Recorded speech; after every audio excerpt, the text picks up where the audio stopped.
अगर मैं आपसे कहूं कि 5वें टी20 मुकाबले के अंदर अगर आपको इतनी बदली हुई प्लेइंग 11 दिखाई दे तो चौंकिएगा मत।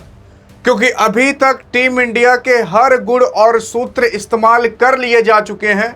किसको ओपनिंग, किसको तीसरे पर, किसको चौथे पर, कौन बॉलर्स, कौन ऑलराउंडर्स, सबको हटाकर नए नए प्लेयरों को लाकर देख लिया जा चुका है। लेकिन एक भी कॉम्बिनेशन ढंग का काम नहीं किया है। सवाल यह उठता है कि आखिरकार इस बार 5वें टी20 मुकाबले के अंदर कौन सा गुण सूत्र इस्तेमाल किया जाएगा। अरे किसको लाया जाएगा तो किसको नहीं, कौन हटेगा तो कौन नहीं। यार अगर आप देखने की कोशिश करोगे तो हाल फिलहाल भारत बनाम इंग्लैंड का चौथा टी20 का मुकाबला बीत चुका है। और चौथे टी20 मुकाबले के अंदर टीम इंडिया हारी नहीं, अरे बल्कि बेइज्जती की गई है। बेइज्जती ऐसी कि घर में बुलाओ और खूब पीटो, फिर कपड़ा उपड़ा पहना कर कहो कि बाहर जाना तो हंसते हुए जाना। वैसे ही टीम इंडिया के साथ हुआ है। इंग्लैंड बुलाया गया, ग्राउंड में पटक कर पीटा गया और उसके बाद कहा गया कि जाइए आप हंसते हुए। वैसे ही हुआ इंडिया के साथ। यार देखो, पहला टी20 का मुकाबला तो बारिश की वजह से रद्द हो गया था, नहीं तो यहां पर भी बेइज्जती हुई होती। दूसरा टी20 का मुकाबला हारे, तीसरा टी20 का मुकाबला हारे, चौथा टी20 का मुकाबला हारे।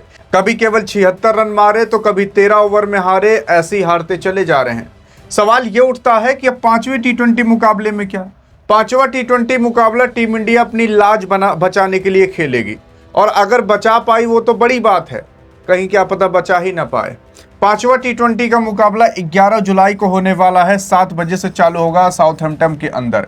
लेकिन यार अगर आप देखोगे तो अब गौती भाई से जब पूछा जाता है तो कहते हैं अरे ये सारे नए प्लेयर हैं, नया कॉम्बिनेशन ट्राई किया जा रहा है, इस वजह से हार मिल रही है। हमारे पास जसप्रीत बुमराह और हार्दिक पांड्या नहीं, इस वजह से हार गए। यार देखो, इतना तो कन्फर्म है कि कभी ना कभी आपको रोहित का दूसरा रूप, विराट का दूसरा रूप, विराट का छोड़ो, विराट के अब तक ना मिले, धोनी का दूसरा रूप, किसी ना किसी प्लेयर का कोई ना कोई दूसरा रूप मिल जाएगा। हार्दिक पांड्या का दूसरा रूप मिलना एकदम अलग बात है। अब आपको क्या लगता है कि शिवम दुबे हार्दिक पांड्या का दूसरा रूप बन पाएंगे या अक्षर पटेल बन पाएंगे? हार्दिक पांड्या की तरह कोई बॉलर, हार्दिक पांड्या की तरह बैट्समैन, हार्दिक पांड्या की तरह फील्डर और हार्दिक पांड्या की तरह एटीट्यूड रखने वाला आदमी अगर कहीं मिल जाए तो बताइएगा।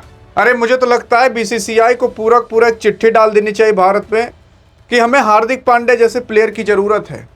जिसको लगता है वो आकर अपनी भर्ती करा सकता है, ट्रेनिंग होगी, अगर मिल गए तो ठीक है। बाकी हार्दिक पांड्या का कोई दूसरा रिप्लेसमेंट तो नहीं मिल पाया। अब बीसीसीआई ये कह सकते हो कि आप गौती भाई क्या यही बहाना मारेंगे? अरे जब हार्दिक पांड्या रिटायरमेंट ले लेंगे तब क्या? तब तो टीम इंडिया को बिना हार्दिक पांड्या के खेलना पड़ेगा। अभी इंजर्ड है तो ये हाल है। क्या हार्दिक पांड्या के ही बलबूते पर टीम इंडिया जिंदगी भर चलेगी? देखो मैं आपको रियल बताता हूं, ये अभी इंग्लैंड टी20 जीत कर भले खुश हो ले, लेकिन अब इंग्लैंड के बाप आने वाले हैं। वो बाप आएंगे कभी और से नहीं बल्कि ओडीआई के फॉर्मेट में, जो होगा 14 जुलाई, 16 जुलाई और 19 जुलाई को। इन बाप को अब मिलेगा एक दूसरा बाप, यानी कि इंग्लैंड को। वो बाप इनका बब्बर बाप होगा। लेकिन इसमें अब कौन कौन रहेगा यार? अरे वो पुराने वाले रहेंगे, रोहित, विराट, जडेजा, ये तमाम खिलाड़ी रहेंगे। अब सोच कर देखिए, क्या पता हार्दिक भी हो, लेकिन हार्दिक के होने के चांसेस थोड़ा कम दिखाई दे रहे हैं क्योंकि हार्दिक अभी इंजर्ड चल रहे हैं। लेकिन इनके भी बाप इंग्लैंड के होंगे, जसप्रीत बुमराह। वहां जीत कर दिखाए तो पता लगेगी।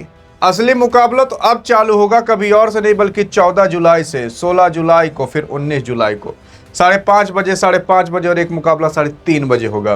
कहीं और नहीं, ब्रिस्बेन के अंदर, कार्डिफ के अंदर और लंदन के अंदर खेला जाएगा।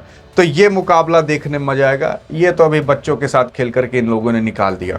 लेकिन हाँ, तब भी टीम इंडिया यहां पर भी कमजोर नहीं थी। लेकिन जिस हिसाब से टीम इंडिया हारी है, ऐसा इतिहास में कभी भी नहीं हुआ कि 6 टी20 मुकाबले खेली हो टीम इंडिया और एक भी ना जीती हो। और वाकई में नहीं जीती। 5 टी20 के मुकाबले लगभग यहां पर होने वाले, 2 टी20 का मुकाबला आयरलैंड खिलाफ, और अगर यहां पर 5वां वाला भी हार गई तो आप ऐसा जान जाओ 7 मुकाबले लगातार टीम इंडिया एक भी ना जीती। फिर उसके बाद अगर आप देखोगे प्लेइंग 11 की बात करें तो अभिषेक शर्मा तो आपके रहेंगे ही। वैभव सूर्यवंशी को भी, यार देखो वैभव सूर्यवंशी के साथ जितनी नाइंसाफी की गई है ना, उतनी नाइंसाफी किसी प्लेयर के साथ नहीं हुई है। जानते हो क्यों? यार वैभव सूर्यवंशी के नाम पर ये लोग इतना व्यूज कमाए और फिर लास्ट मिलाकर पटक दिए इंग्लैंड के खिलाफ।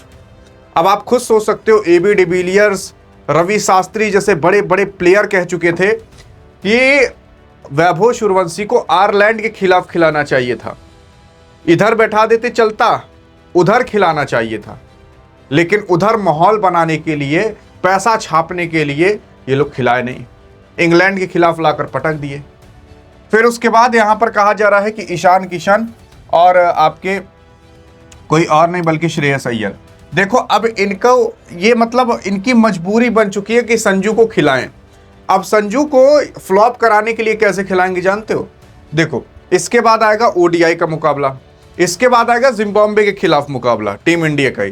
टीम इंडिया जिम्बाब्वे के खिलाफ जब खेलेगी ना, इधर टीम इंडिया इंग्लैंड के खिलाफ हार रही है, उधर जिम्बाब्वे बांग्लादेश के खिलाफ खेल रही है और जीत रही है जिम्बाब्वे।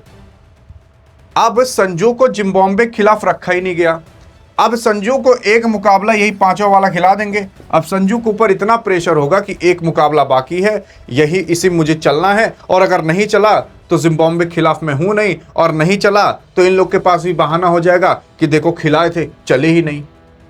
ये हो जाता है और यही खेला ये लोग कर रहे हैं संजू के साथ।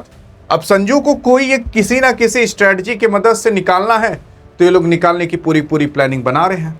जिम्बाब्वे के खिलाफ रखे नहीं है और उसके बाद मजीद दिन बाद मैच है तो तब तक लोग भूल ही जाएंगे कि भैया संजू भी खेला करते थे। क्या पता तब तक गिल को ले आए, क्या पता किसी दूसरे प्लेयर को ले आए, क्या पता जायसवाल को ले आए, लेकिन संजू अब उनका पत्ता साफी होने वाला अगर 5वीं T20 में ना चले तो। अब संजू को कहा जा रहा है कि क्या पता ईशान किशन की जगह है। ईशान किशन की जगह इसलिए क्योंकि Ishan Kishan wicket keeper batsman है, संजू भी विकेट कीपर बैट्समैन है, और ईशान किशन बीच में आकर मतलब लेफ्टी हैंड बैट्समैन ज़्यादा हो जाते हैं। लेफ्टी हैंड का मतलब ये भी लेफ्ट हैंडेड, ये भी लेफ्ट हैंडेड, ये भी लेफ्ट हैंडेड। श्रेयस अय्यर को केवल छोड़ दो, यही लेफ्ट हैंडेड नहीं, बाकी सब लेफ्ट हैंडेड है। और मैं आपको बताऊं, ऑफ स्पिनर लेफ्ट हैंडेड को ही चाहता है क्योंकि ऑफ स्पिनर की गेंद लेफ्ट हैंडेड ज़्यादा खेल नहीं पाते। और लेफ्ट हैंडेड में अगर आप देखोगे ना तो कोई चल नहीं रहा है, और केवल आपके सरपंच साहब थे जो चले थे, 80-80 रन मारे थे। यहाँ अगर ईशान किशन को हटा दिया जाएगा और संजू को ले आया जाएगा तो 2 राइटी बैट्समैन हो जाएंगे, जैसे कि ये दोनों लेफ्टी हैं, अपना ओपनिंग कर लेंगे। कोई आउट होगा तुरंत आ जाएंगे आपके संजू यहाँ पर, फिर कोई आउट होगा श्रेयस आ जाएंगे, फिर कोई आउट होगा तो यहाँ पर तिलक आ जाएंगे। तो लेफ्टी राइटी कॉम्बिनेशन चलता रहेगा। लेकिन अब ये चेंजेस होंगे कि नहीं, ऐसा दावा किया जा रहा है कि हो सकते हैं चेंजेस। और उसी के साथ साथ आगे फिर क्या होगा, तो आगे आप देख सकते हो कि शिवम दुबे रहेंगे। अब शिवम दुबे का रिप्लेसमेंट कोई बन नहीं रहा। अक्षर पटेल है, वाशिंगटन सुंदर है। वाशिंगटन सुंदर को तो यार समझ नहीं आता खिलाया क्यों जाता है। इस बंदे केवल IPL खिलाओ, वो भी फ्लैट पिचेस पर, तीसरे चौथे नंबर पर खिलाओ। और टीम इंडिया में तो इस बंदे को तीनों फॉर्मेट खिलाए जा रहे हैं। एक मुकाबला मिला था, अरे चलो बैटिंग नहीं कर पाए, बॉलिंग में किए होते, बॉलिंग में आकर 15-20 रन दे रहे हैं, बैटिंग में 15-20 रन पूरे मैच में नहीं मार पा रहे। ये T20 खेलेंगे, ये T20 वर्ल्ड कप जिताएंगे। अरे जो T20 वर्ल्ड कप जिताए थे एक बार जाकर टीम देख कर आइए। अभिषेक शर्मा के साथ संजू उतरते थे, फिर सूर्य आते थे, तिलक आते थे, हार्दिक आते थे, शिवम दुबे, उधर जसप्रीत बुमराह तगड़े तगड़े प्लेयर रखे गए थे। तब टीम इंडिया कहीं जाकर T20 वर्ल्ड कप जीती थी। ऐसी नहीं T20 वर्ल्ड कप जीत गई थी। कुलदीप यादव कहीं दिख रहे हैं आपको स्पिनर के तौर पर? कोई नहीं दिख रहा होगा। ऐसे नहीं जीत जाते T20 वर्ल्ड कप। तो यहां पर क्या है ना कि एकदम खत्म टीम हो चुकी है। जो प्लेयर थे उनका भी कॉन्फिडेंस इस तरीके से मारा जा रहा है कि वो तगड़े बैट्समैन बॉलर होकर भी नहीं चल रहे। ना तो लेफ्टी राइटी का कॉम्बिनेशन बनाया जा रहा है, ना कुछ किया जा रहा है। अब यहां पर बदलाव क्या हो सकते हैं जानते हो? ज्यादा यही होगा, वाशिंगटन सुंदर की जगह आपके हर्षित राणा को लाया जाएगा, कंफर्म है। फिर उसके बाद उधर ईशान किशन की जगह संजू को ले आया जाएगा, और बाकी मुझे तो नहीं लगता कोई बदलाव किए जाएंगे। और इधर आपके प्रिंस यादव, प्रसिद्ध कृष्णा और आपके अर्शदीप सिंह तो रहेंगे ही। बाकी सूर्यान सेडेगे को भी उतना मौका नहीं मिला है, मिलना चाहिए लेकिन कहाँ पर मिल पाएगा। बाकी ये प्लेइंग 11 के साथ उतरेगी तब भी कोई दम नहीं दिख रहा। हाँ, संजू को लाया जाएगा तो भले कुछ दम दिख सकता है, क्योंकि तब लेफ्टी राइटी कॉम्बिनेशन बना रहेगा।